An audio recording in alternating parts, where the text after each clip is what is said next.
Nós temos o litisconsórcio necessário, quando a lei impõe a sua formação. E nós temos o litisconsórcio facultativo, quando a lei apenas faculta. Só uma última observação para nós encerrarmos a parte da classificação. Geralmente, e o artigo 47 fala isso, o litisconsórcio necessário é unitário. Geralmente. Essa não é uma regra absoluta. Mas toda vez que o litisconsórcio for necessário, a decisão tem que ser igual para todos. Evidente que há exceções, como o próprio uso capião. O último tema que nós vamos enfrentar, respeitante ao litisconsórcio, fala sobre a posição dos litisconsortes dentro do processo.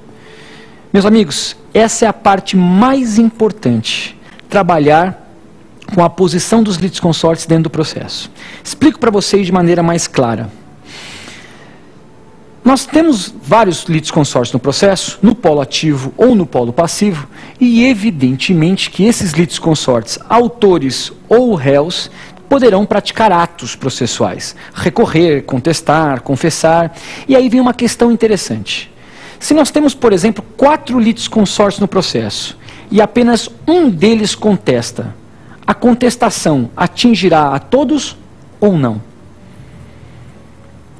Outra pergunta. Nós temos 4 litisconsórcios no processo.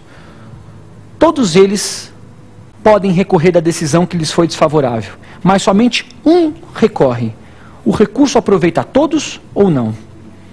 E por fim, e se nós temos 4 litisconsórcios no processo, também por hipótese, e apenas um deles resolve confessar, a confissão dele prejudica os demais? Aqui é de se tomar como uma premissa a classificação anteriormente que nós trabalhamos. Lembra quando nós falamos de litisconsórcio respeitante à uniformidade da decisão? E eu disse para vocês que quanto à uniformidade, o litisconsórcio pode ser simples ou pode ser unitário? Muito bem, é justamente com base nesta classificação que eu vou poder responder a essa questão de atingir ou não os efeitos.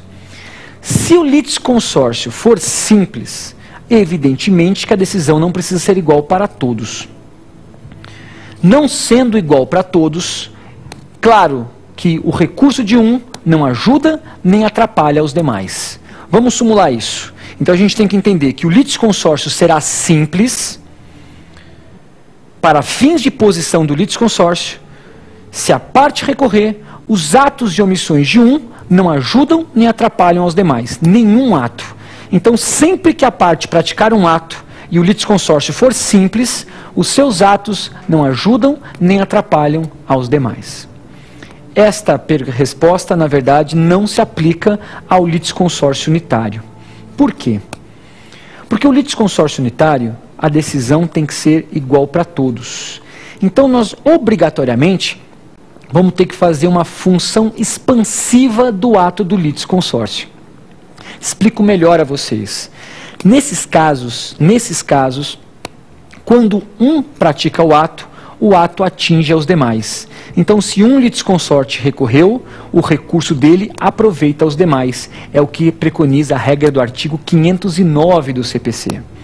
Da mesma forma que se um contestar, a contestação dele aproveita os demais, que é também o que diz o artigo 320, inciso 1 do CPC. Só que nós temos um pequeno problema aqui. Nós estamos falando até agora de atos progressivos ou atos positivos, que são atos que ajudam as partes. Nós estamos falando de contestar, nós estamos falando de recorrer. A pergunta que eu faço a vocês é, e se somente um deles confessar? Como é que nós resolvemos esse problema? Porque quando você confessa, você está criando um ato negativo. A confissão, na verdade, é um ato que prejudica as partes. Aí, a lei foi clara. No artigo 350 se diz o seguinte: se houver a confissão de apenas um dos litisconsortes, a confissão somente prejudica ao confitente. Então, havendo confissão de somente um dos litisconsortes, ela só prejudica aquele que o praticou. É muito importante que vocês visualizem, é muito importante que vocês entendam que os atos negativos não se comunicam. Aí você vai me perguntar, como é que nós resolvemos esse problema então no campo da unitariedade? Porque se o litisconsórcio for unitário, a decisão tem que ser igual para todos. Então, a doutrina costuma asseverar o seguinte: havendo confissão de um dos litisconsortes, a confissão é ineficaz. Tudo bem? Meus amigos, encerramos o bloco Tema do Dia. Começaremos agora o bloco Pergunte ao Professor.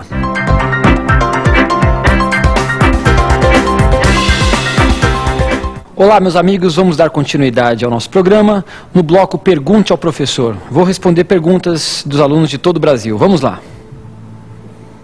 Professor, o que é litisconsórcio simples?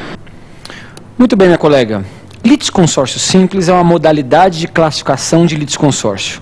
Vocês bem se lembram, quando nós estávamos trabalhando com litisconsórcio, que o litisconsórcio ele pode conter 4 tipos de classificação: quanto à posição, quanto ao momento, quanto à uniformidade da decisão e quanto à obrigatoriedade. O litisconsórcio simples ele se insere como uma espécie do gênero quanto à uniformidade da decisão. Então, o litisconsórcio será simples quando o juiz não tiver o dever de julgar de maneira igual para todos os litisconsortes. Sempre se lembrando que essa não é a regra do nosso ordenamento. O litisconsórcio simples, ele é excepcional, ele é episódico, ele vai acontecer em alguns casos específicos. O litisconsórcio de regra é sempre unitário, porque se a decisão tem que ser igual para todos, evidentemente que o litisconsórcio, nesse caso, vai ter que atingir a todos de maneira unitária, uniforme. Então, um exemplo clássico de litisconsórcio simples, além daquele que eu já passei para vocês, daqueles 2 que eu já havia passado, são aquela situação de uma cadeia de endossos e um dos endossatários levanta uma exceção de boa-fé. A decisão pode ser diferente para ele e isso é um caso de litisconsórcio simples. Ok? Vamos para a próxima pergunta. Professor, eu queria saber se o recurso de uma das partes aproveita o litisconsórcio que não recorreu. Muito bem, meu amigo. Nós havíamos falado sobre isso hoje. Então, o que acontece? Nós estabelecemos a posição dos litisconsórcios dentro do processo. E o que nós vimos? Que os atos e omissões de um podem atingir aos demais ou não. Vamos só fazer uma rápida recapitulação disso. O que nós havíamos enfrentado?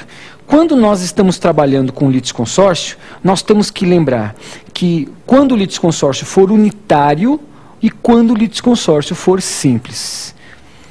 Se o litisconsórcio for simples, o recurso de um, meu amigo, não vai aproveitar os demais. Por quê? Porque cada decisão é uma decisão diferente. Então, nesses casos, o recurso de um não ajuda os demais, a confissão de um não prejudica os demais e a defesa de um também não vai influenciar na esfera jurídica das demais.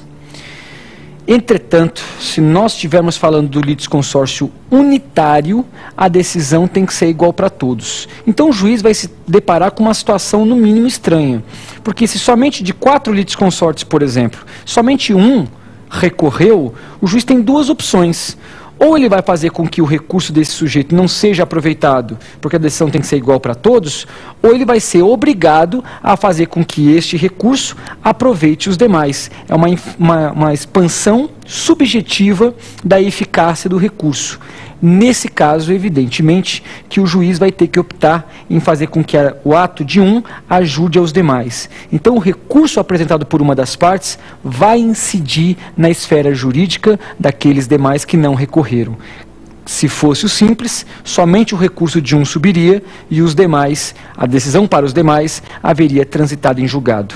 Essa regra vem prevista no artigo 509 do Código de Processo Civil. Vamos a mais uma pergunta, meus amigos. Professor, a assistência é uma modalidade de litisconsórcio? Muito bem. Aqui é uma questão importante que nós temos que enfrentar. Assistência, tecnicamente, é modalidade de intervenção de terceiros. A assistência vem prevista no artigo 50 ao artigo 55 do Código de Processo Civil. E ela sempre será cabível quando terceiro tem interesse jurídico em que uma das partes vença a demanda. Então vai ocorrer assistência quando o terceiro ingressa no processo para ajudar uma das partes. A dúvida que pode surgir é: O assistente, ou melhor, a assistência, o Instituto da Assistência, ele está hospedado no capítulo do litisconsórcio. Se vocês olharem o artigo 46, ele diz lá, do litisconsórcio e da assistência.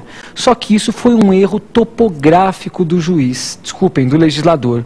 Por quê? Porque a assistência, a despeito de estar inserida no campo do litisconsórcio, a